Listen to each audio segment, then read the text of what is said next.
Hi, welcome back to YouTube channel Mahakali ಕೈ ರುಚಿಗೆ ಸ್ವಾಗತ. ನಾನು ಪ್ರೇಮ. ಇವತ್ತಿನ ರೆಸಿಪಿ ಏನಪ್ಪಾ ಅಂದ್ರೆ ನಾನಿಲ್ಲಿ ವೆಜ್ ಬಿರಿಯಾನಿ ತಗೊಂಡ್ಬಂದಿದ್ದೇನೆ. ಇವತ್ತು ತುಂಬಾ ಚೆನ್ನಾಗಿರುತ್ತೆ, ತುಂಬಾ ಟೇಸ್ಟಿಯಾಗಿರುತ್ತೆ ಇದು ವೆಜ್ ಬಿರಿಯಾನಿ. ನೀವು ಒಂದ್ಸತಿ ಮನೆಯಲ್ಲಿ ಟ್ರೈ ಮಾಡಿ, ಹೇಗೆ ಬಂದಿದೆ ಅಂತೇಳಿ ಕಮೆಂಟ್ ಕೂಡ ಮಾಡಿ. ಹೊಸಬ್ರು ನಮ್ಮ ಚಾನಲ್ ನೋಡ್ತಾ ಇದ್ರೆ ಸಬ್ಸ್ಕ್ರೈಬ್ ಮಾಡ್ಕೊಂಡು ನೋಡಿ, ವಿಡಿಯೋ ನೋಡಿ ಕೂಡ ಹಾಗೆ ಬಿಡಬೇಡಿ, ಒಂದು ಲೈಕ್ ಮಾಡಿ ಫ್ರೆಂಡ್ಸ್. ತುಂಬಾ ಅಂದ್ರೆ ತುಂಬಾ ಚೆನ್ನಾಗಿರುತ್ತೆ ಇದು ವೆಜ್ ಬಿರಿಯಾನಿ.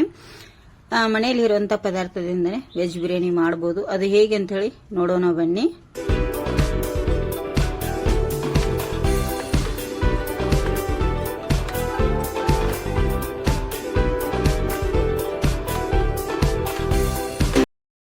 ವೆಜ್ ಬಿರಿಯಾನಿ ಮಾಡಲಿಕ್ಕೆ ಮೊದಲೇದಾಗಿ ಒಂದು ಪುಲಾವ್ ಎಲೆ ತೊಗೊಂಡಿದ್ದೀನಿ, ಒಂದು ಚಕ್ಕೆ ಸ್ವಲ್ಪ, ಒಂದು ಟೀ ಸ್ಪೂನಷ್ಟು ಕಾಳು ಮೆಣಸು, ಒಂದು ಚಕ್ರ ಮೊಗ್ಗಿ, ಒಂದು 10 ರಿಂದ 15 ಲವಂಗ, 1 ಟೀ ಸ್ಪೂನು ಬಡೆ ಸೊಪ್ಪು ಕಾಳು, 2 ಏಲಕ್ಕಿ, 1.5 ಟೀ ಸ್ಪೂನು ಧನಿಯಾ ತೊಗೊಂಡಿದ್ದೀನಿ, ಅಂದರೆ ಕೊತ್ತಂಬರಿ ಬೀಜ. ಇಷ್ಟನ್ನು ನಾನೀಗ ಮಿಕ್ಸಿ ಮಾಡ್ಕೊತೀನಿ ಫ್ರೆಂಡ್ಸ್. ನೋಡಿ ಇಲ್ಲಿ ಇದೆಲ್ಲವನ್ನು ಇದಕ್ಕೆ ಈಗ ಹಾಕಿ ಮಿಕ್ಸಿ ಮಾಡ್ಕೊಂಡು ತೋರಿಸ್ತೇನೆ. ನೋಡಿ ಇಲ್ಲಿ ಪೌಡರ್ ಮಾಡಿ ಇಟ್ಕೊಂಡಿದ್ದೀನಿ. ಈಗ ಬನ್ನಿ ತೋರಿಸ್ತೇನೆ. ನೋಡಿ ಗ್ಯಾಸ್ ಮೇಲೆ ಒಂದು ಕುಕ್ಕರ್ ಇಟ್ಟಿದ್ದೀನಿ.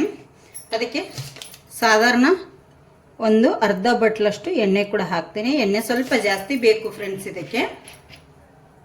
ನೋಡಿ ಇಲ್ಲಿ ತರಕಾರಿ ಏನೇನು ತೊಗೊಂಡಿದ್ದೀನಿ ಅಂದರೆ ಒಂದು ದೊಡ್ಡದು 2 ಈರುಳ್ಳಿ ಉದ್ದ ಕಟ್ ಮಾಡಿ ಇಟ್ಟಿದ್ದೀನಿ, ಹಾಗೆ ಒಂದು ಕ್ಯಾಪ್ಸಿಕಮ್ಮು, 1 ಕ್ಯಾರೆಟು, ಸ್ವಲ್ಪ ಬೀನ್ಸು, 2 ಕಾಯಿ ಮೆಣಸನ್ನು ಉದ್ದ ಕಟ್ ಮಾಡಿ ಇಟ್ಟಿದ್ದೀನಿ. ಈಗ ಈರುಳ್ಳಿ ಮಾತ್ರ ಸೇರಿಸ್ಕೋತೀನಿ ಇದಕ್ಕೆಲ್ಲವನ್ನು ಫ್ರೆಂಡ್ಸ್. ಇದು ಚೆನ್ನಾಗಿ ಎಣ್ಣೆಯಲ್ಲಿ ಫ್ರೈ ಆಗಬೇಕು ನಮಗೆ.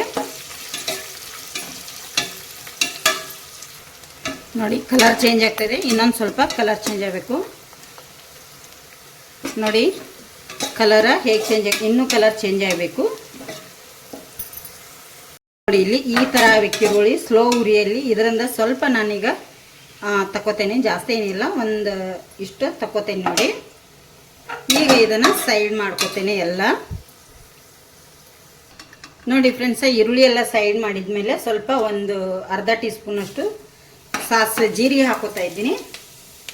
ಜೀರಿಗೆ ಚಟ್ಪಟ್ ಅಂದಮೇಲೆ ಉಳಿದಿರುವಂಥ ತರಕಾರಿನ ಎಲ್ಲ ಹಾಕ್ತೇನೆ. ಕಾಯಿ ಮೆಣಸು, ಬೀನ್ಸು, ಕ್ಯಾರೆಟು ಮತ್ತು ಕ್ಯಾಪ್ಸಿಕಮ್ಮು. ನೋಡಿ ಈಗ ಎಲ್ಲ ಸೇರಿಸಿ ಫ್ರೈ ಮಾಡ್ಕೋಬೇಕು.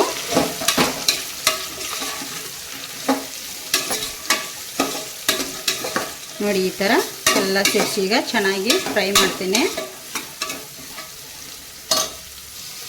ನೋಡಿ ಇದಕ್ಕೆ ಸ್ವಲ್ಪ ಈಗ ಉಪ್ಪನ್ನು ಕೂಡ ಸೇರಿಸ್ತಾ ಇದ್ದೀನಿ, ಸ್ವಲ್ಪ ಜಾಸ್ತಿ ಇಲ್ಲ. ನೋಡಿ ಈಗ ಬೇಗ ಫ್ರೈ ಆಗುತ್ತೆ ಅನ್ನೋದಕ್ಕೋಸ್ಕರ ಇಲ್ಲಿ ಉಪ್ಪನ್ನು, ಹೂಕೋಸಿದ್ರೆ ಹೂಕೋಸನ್ನು ನೀವು ಹಾಕೋಬೋದು ಇಲ್ಲಿ ಫ್ರೆಂಡ್ಸ್. ನೋಡಿ ಇಲ್ಲಿಗ ಚೆನ್ನಾಗಿ ಫ್ರೈ ಆಗಿದೆ. ಇದಕ್ಕೆ ನಾನೀಗ 2 ಟೊಮೆಟೊನ ಕಟ್ ಮಾಡಿ ಸಣ್ಣದಾಗಿಟ್ಟಿರುವಂಥದ್ದು ಸೇರಿಸ್ಕೊತಾ ಇದ್ದೀನಿ.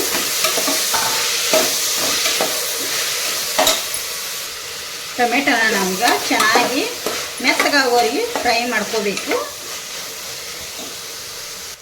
ಫ್ರೆಂಡ್ಸ್. ನೋಡಿ ಈಗ ರುಚಿಗೆ ತಕ್ಕಷ್ಟು ಚಿಲ್ಲಿ ಪೌಡರನ್ನು ಆ್ಯಡ್ ಮಾಡ್ತಾಯಿದ್ದೀನಿ. 1 ಟೇಬಲ್ ಸ್ಪೂನಷ್ಟು ಹಾಕ್ತಾಯಿದ್ದೀನಿ ಸಾಕು. ಮತ್ತು ಆವಾಗಲೇ ನಾವು ಮಿಕ್ಸಿ ಮಾಡಿ ಇಟ್ಕೊಂಡಿದ್ವಿ ನೋಡಿ ಪೌಡರನ್ನ, ಮಸಾಲೆಗಳನ್ನು, ಅದನ್ನು ಕೂಡ 1.5 ಟೇಬಲ್ ಸ್ಪೂನಷ್ಟು ಇದಕ್ಕೆ ಆ್ಯಡ್ ಮಾಡ್ಕೊತೇನೆ. ಮಸಾಲೆಗಳನ್ನು ಚೆನ್ನಾಗಿ ಮಿಕ್ಸ್ ಮಾಡ್ಕೊಳ್ಳಿ. ನೋಡಿ ಇದಕ್ಕೆ ಪುದೀನ ಸಣ್ಣದಾಗಿ ಕಟ್ ಮಾಡಿಟ್ಟಿದ್ದೀನಿ, ಸ್ವಲ್ಪ ಕೊತ್ತಂಬರಿ ಸೊಪ್ಪು, ಈಗ ಪುದೀನ ಕೂಡ ಹಾಕೋತಾ ಇದ್ದೀನಿ. ನೋಡಿ ಸ್ವಲ್ಪ ಹಾಗೆ ಕೊತ್ತಂಬರಿ ಸೊಪ್ಪನ್ನು ಕೂಡ ಹಾಕ್ತಾ ಇದ್ದೀನಿ. ಇದನ್ನು ಕೂಡ ಚೆನ್ನಾಗಿ ಮಿಕ್ಸ್ ಮಾಡ್ಕೊಳ್ಳಿ, ಸ್ಲೋ ಉರಿ ಇಟ್ಕೊಂಡು ಮಿಕ್ಸ್ ಮಾಡ್ಕೊಳ್ಳಿ. ನೋಡಿ ಈ ಥರ. ಈಗ ಇದಕ್ಕೆ ಒಂದು ಅರ್ಧ ಬೌಲ್ನಷ್ಟು ಮೊಸರನ್ನು ಕೂಡ ಆ್ಯಡ್ ಮಾಡ್ತಾ ಇದ್ದೀನಿ. ಮೊಸರು ಬೇಕೇ ಬೇಕು ಇದಕ್ಕೆ, ಹುಳಿ ಇಲ್ದಿರೋಂಥ ಮೊಸರನ್ನು ತಗೊಳ್ಳಿ. ನೋಡಿ ಈಗ ಮಿಕ್ಸ್ ಆಗಿದೆ ಚೆನ್ನಾಗಿ.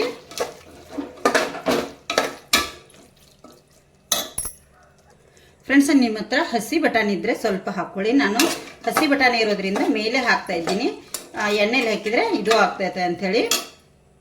ಫ್ರೆಂಡ್ಸ, ಬಾಸುಮತಿ ರೈಸ್ ನಾನು 2 ಬೌಲ್ ತೊಗೊಂಡಿದ್ದೇನೆ ಚಿಕ್ಕ ಬೌಲಿಂದ. ಅರ್ಧ ಗಂಟೆ ಕ್ಲೀನ್ ಮಾಡಿ ತೊಳೆದು ನೆನೆ ಇಟ್ಟಿದ್ದೆ. ಈಗ ಎಲ್ಲವನ್ನು ಇದಕ್ಕೆ ಹಾಕ್ತೀನಿ. ನೋಡಿ ನೋಡಿ ಇಲ್ಲಿ ನಾವು ಮಿಕ್ಸ್ ಮಾಡ್ಕೋಬಾರ್ದು.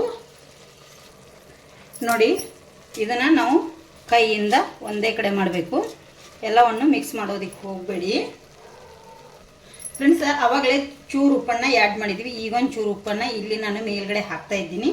ನೀವು ನೋಡ್ಕೊಂಡು ಹಾಕ್ಕೊಳ್ಳಿ, ಅವಾಗಲೇ ಜಾಸ್ತಿ ಹಾಕಿದರೆ ಹಾಕ್ಲಿಕ್ಕೆ ಹೋಗಬೇಡಿ. ಹಾಗೆ ನಾನು ಪುದೀನ ಮತ್ತೆ ಮೇಲ್ಗಡೆ ಪುದೀನ ಹಾಕ್ತಾ ಇದ್ದೀನಿ.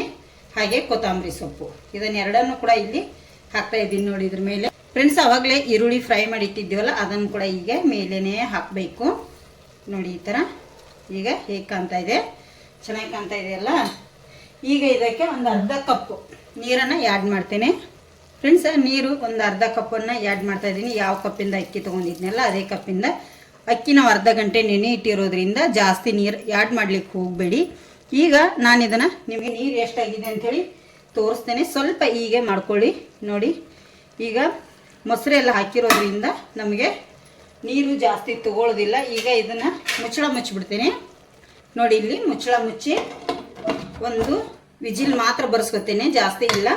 ಅದು ಮೀಡಿಯಮ್ ಉರಿಯಲ್ಲಿ, ಹೈ ಉರಿ ಇಡೋದಿಲ್ಲ, ಮೀಡಿಯಮ್ ಉರಿಯಲ್ಲಿ ಒಂದು ವಿಜಿಲ್ ಬರಲಿ. ಇಲ್ಲಿ ಒಂದು ವಿಜಿಲ್ ಆಗಿದೆ, ಸುಡ್ತಾ ಇದೆ, ತೆಗಿತೇನೆ. ವಾವ್, ನೋಡಿ ಎಷ್ಟು ಚೆನ್ನಾಗಿ ಉದುರಾಗಿ ಬಂದಿದೆ ನೋಡಿ. ಈಗ ಇದನ್ನೆಲ್ಲವನ್ನು ನಾನು ಮಿಕ್ಸ್ ಮಾಡ್ಕೊತೀನಿ ಚೆನ್ನಾಗಿ ನೋಡಿ. ಇಲ್ಲಿ ನೋಡಿ, ಇಲ್ಲಿ ಎಲ್ಲ ಈಗ ನಾವು ಮಿಕ್ಸ್ ಮಾಡಬೇಕು ನೋಡಿ. ಉದುರಾಗಿರುವಂಥ ವೆಜ್ ಬಿರಿಯಾನಿ ನಾನು ಇಲ್ಲಿ ಸಲಾಡ್ ಒಟ್ಟಿಗೆ ಸರ್ವ್ ಮಾಡಿದ್ದೇನೆ ಫ್ರೆಂಡ್ಸ. ತುಂಬ ಚೆನ್ನಾಗಿದೆ. ನೀವು ಒಂದ್ಸತಿ ಮನೇಲಿ ಟ್ರೈ ಮಾಡಿ. ಹೇಗೆ ಬಂದಿದೆ ಅಂತೇಳಿ ಕಮೆಂಟ್ ಮಾಡಿ. ಹೊಸಬ್ರು ನಮ್ಮ ಚಾನಲ್ ನೋಡ್ತಿದ್ರೆ ಪ್ಲೀಸ್ ಸಬ್ಸ್ಕ್ರೈಬ್ ಮಾಡ್ಕೊಂಡು ನೋಡಿ.